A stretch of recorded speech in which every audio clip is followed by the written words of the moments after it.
विद्यार्थी मित्र हो, नमस्ते.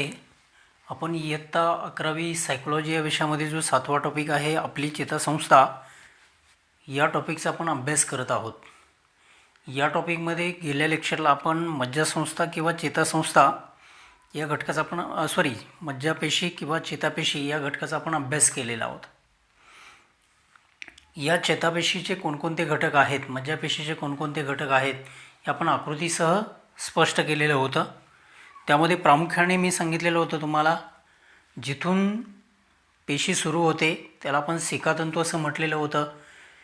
त्यानंतर पेशी शरीर, पेशीच्या मध्यभागी पेशी केंद्रक होतं. त्याच्यानंतर मुख्य तंतू होता ज्याला आपण अक्षतंतू असं म्हटलेलं आहे, आणि शेवटचा भाग म्हणजे सीमापुच्छ. तर अशा पद्धतीनं प्रत्येक पेशीतून जे मज्जावेग आहेत हे मज्जावेग काय होत असतात, पुढे जात असतात. पेशी शरीरामध्ये सायटोप्लाझम हा द्रव असतो, तर मुख्य तंतूमध्ये मायलिन नावाचं रसायन असतं. याच्यामुळे मज्जावेग काय होतो, पेशीतून पुढच्या पेशीकडे मज्जावेग पास होत असतो. इथपर्यंतची माहिती गेल्या लेक्चरला आपण घेतलेली आहे. आज त्याच्यापुढचा जो घटक आपण घेतोय तो म्हणजे चेतासंधी. चेतासंधीची आकृती या ठिकाणी आपण काढलेली आहे. पहिली पेशी ज्या ठिकाणी संपते, तो शेवटचा जो भाग असतो त्याला आपण सीमापुच्छ असं म्हटलेलं आहे. आणि सुरुवातीचा जो भाग आहे जो या ठिकाणी मी काढलेला आहे आकृतीमध्ये, तर तो जो भाग आहे तो इकडे सिकातंतूचा आहे. आणि हा जो शेवटचा भाग आहे, छोटीशी आकृती काढून या ठिकाणी मी तुम्हाला स्पष्ट करून दाखवतो आहे. गेल्या तासाला सुद्धा हे आपण पाहिलेलं होतं.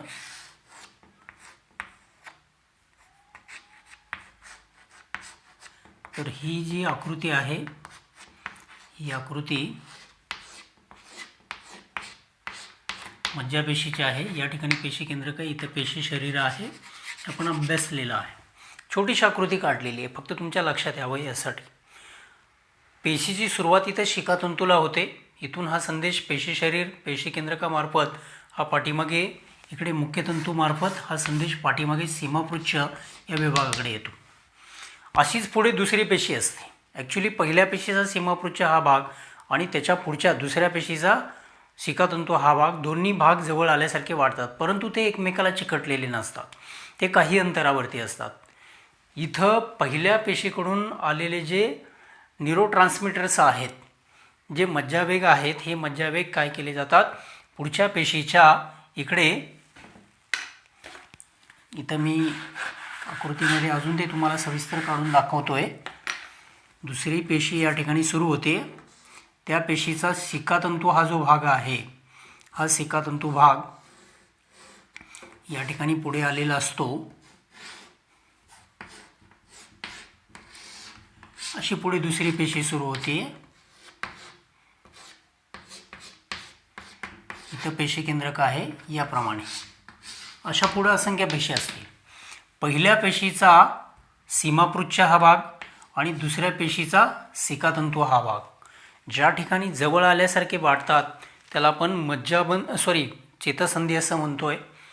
ॲक्च्युली या दोन्ही भागामध्ये काही ठराविक अंतर आहे. हे दोन्ही भाग एकमेकाला चिकटलेले नाही आहेत. तर त्याचीच आकृती या ठिकाणी चेतासंधीचे इथं काढलेले आहेत. कशा पद्धतीने हे रिसेप्टर्स असतात, ते एकमेकापर्यंत संदेश पोचवतात. इथं प्री सायनॅप्टिक टर्मिनल या ठिकाणी दिलेलं आहे. तर इथं चेतापारेषक दिलेले आहेत. चेतापारेषक कसे इकडे एका पेशीकडून दुसऱ्या पेशीकडे जात आहेत. इथे रिसेप्टर्स दिलेले आहेत, कसे संदेश स्वीकारत आहेत ते पुढं पाठवत आहेत. त्यानंतर इथं सायनॅप्टिक क्लेफ्ट दिलेलं आहे इथं या दोन्हीमध्ये. त्यानंतर पोस्ट सायनॅप्टिक टर्मिनल या ठिकाणी दिलेलं आहे. तर अशा पद्धतीची ही चेतासंधीची आकृती या ठिकाणी आपण घेतलेली आहे. आता याच्यापुढे चेतापारेषक जे आहेत, हे चेतापारेषक किंवा न्यूरोट्रान्समीटर्स जे असतात, तर हे न्यूरोट्रान्समीटर्स कशा पद्धतीनं काम करतात ते आपण समजून घेणार आहोत. तर या चेतापारेषकामध्ये पहिला जो घटक आहे, आपल्या इकडे जे चेतापारेषक आहेत ते चेतापारेषक कोणकोणत्या प्रकारचे आहेत, तर त्याला काय म्हटलं जातं, तर त्याविषयी आपण माहिती समजून घेतोय. त्यामध्ये पहिला आहे ॲसिटिल कोलाइन. ॲसिटिल कोलाइन हा जो चेतापरेषक आहे त्याचं कार्य या ठिकाणी दिलेलं आहे. मेंदूतील अश्वमीन या भागाशी संबंधित हा ॲसिटिल कोलायटिन आहे. याचं दुसरं काम असं आहे की नवीन स्मृती निर्माण करणं.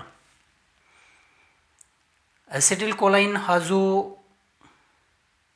चेतापरेषक आहे त्याच्यातून जे स्राव निर्माण होतात हे स्राव नवीन स्मृतीसाठी जबाबदार असतात. वाढत्या वयानुसार हा जो स्राव आहे ॲसिटिल कोलाइनचा हा द्रव कमी कमी होत जातो.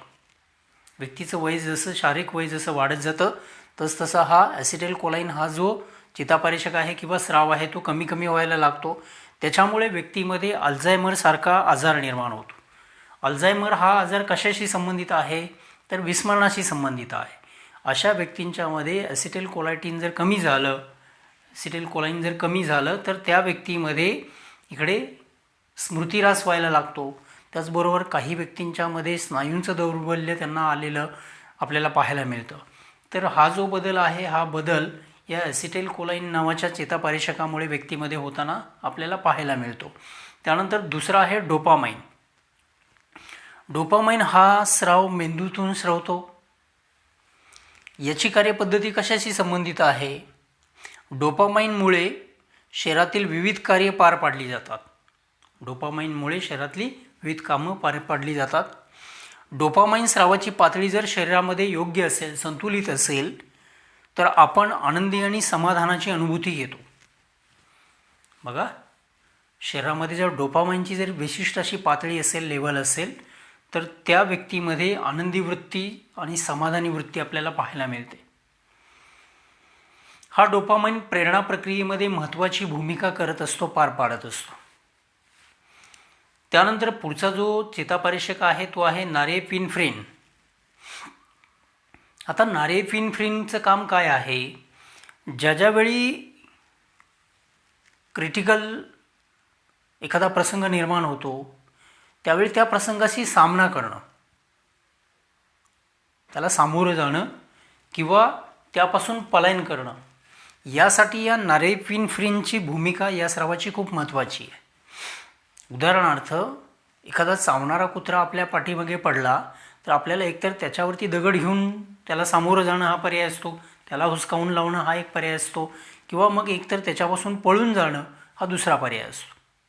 म्हणजे या नॉरेपिनेफ्रिनचं काम काय आहे या स्रावाचं तर अशा प्रसंगामध्ये एकतर व्यक्तीला सामना करण्यासाठी तयार करणं किंवा एकतर त्या प्रसंगापासून पलायन करण्यासाठी व्यक्तीला शक्ती देणं ही महत्त्वाची भूमिका जी आहे ती या नॉरेपिनेफ्रिनकडून पार पाडली जाते. त्यानंतर चौथा जो चेतापरेषक आहे तो आहे सेरोटोनिन. हा सेरोटोनिन हा जो स्राव आहे हा स्राव झोपेशी संबंधित आहे. त्याचबरोबर झोपेतून पुन्हा जागृत अवस्थेमध्ये येण्याशी संबंधित आहे. त्याचबरोबर भूक तहान यासारख्या ज्या जैविक प्रेरणा असतात या जैविक प्रेरणावरती घटकावरती नियंत्रण ठेवण्याचं कामसुद्धा या सेरोटोनिनकडून केलं जातं. तसेच बोधन, पारितोषिक, अध्ययन, स्मरण इत्यादी प्रक्रियेमध्ये या सेरोटोनिनची भूमिका महत्त्वाची असते. सेरोटोनिन हा काय करतो अध्ययन, स्मरण यासारख्या ज्या मानसिक प्रक्रिया असतात या मानसिक प्रक्रियामध्ये तो महत्त्वाची भूमिका बजावत असलेला आपल्याला दिसून येतो. त्यानंतर पुढचा पाचवा जो आहे चेतापरेषक तो आहे ग्लुटामेट. ग्लुटामेटचं काम काय आहे तर ग्लुटामेट हा स्राव अध्ययन व स्मृतीला सहाय्यक ठरतो. आपण जेव्हा वाचतो, अध्ययन करतो किंवा ते लक्षात ठेवण्याचा प्रयत्न करतो तर याच्यासाठी सहाय्यक म्हणून हा ग्लुटामेट जो आहे तो या ठिकाणी आपल्याला मदत करतो. त्याचबरोबर रक्तशर्करा पातळीत सुद्धा समतोल साधण्याचं काम या ग्लुटामेटकडून केलं जातं. आपल्या शरीरामध्ये रक्तशर्करा पातळीमध्ये समतोल साधायचं असेल तर त्यासाठी या ग्लुटामेटचं काम महत्त्वाचं आहे. त्यानंतर सहावा जो चेतापरेषक आहे तो आहे गाबा किंवा याला आपण गॅमा ॲमिनो बुटायरिक ॲसिड असं म्हटलं जातं. गाबा किंवा गॅमा ॲमिनो बुटायरिक ॲसिड. तर या गॅमा ॲमिनो बुटायरिक ॲसिडचं काम काय आहे. याद्वारे चेतापेशीद्वारे आलेला ताण कमी केला जातो. हा गाबा किंवा गॅमा ॲमिनो बुटायरिक काय करतो, पेशीद्वारे जो आलेला ताण असतो तो ताण चेतापेशीद्वारे आलेला ताण कमी करण्याचा प्रयत्न या चेतापारेषकाकडून केला जातो. तर विद्यार्थी मित्र हो, आज आपण या लेक्चरमध्ये चेतासंधी म्हणजे काय, इथं चेतासंधीची आपण आकृती पाहिलेली आहे. त्याचबरोबर चेतासंधी कशा पद्धतीनं इकडे न्यूरोट्रान्समीटरचं वहन करतात ते आपण घेतलेलं आहे. त्याचबरोबर कोणकोणते चेतापारेषक आहेत आणि त्या चेतापारेषकाचं कार्य कसं चालतं याही घटकाविषयी आपण अभ्यास केलेला आहे. यानंतरचा घटक जो आहे तो आपण या पुढच्या लेक्चरमध्ये घेतोय. तोपर्यंत आपण थांबतोय. धन्यवाद.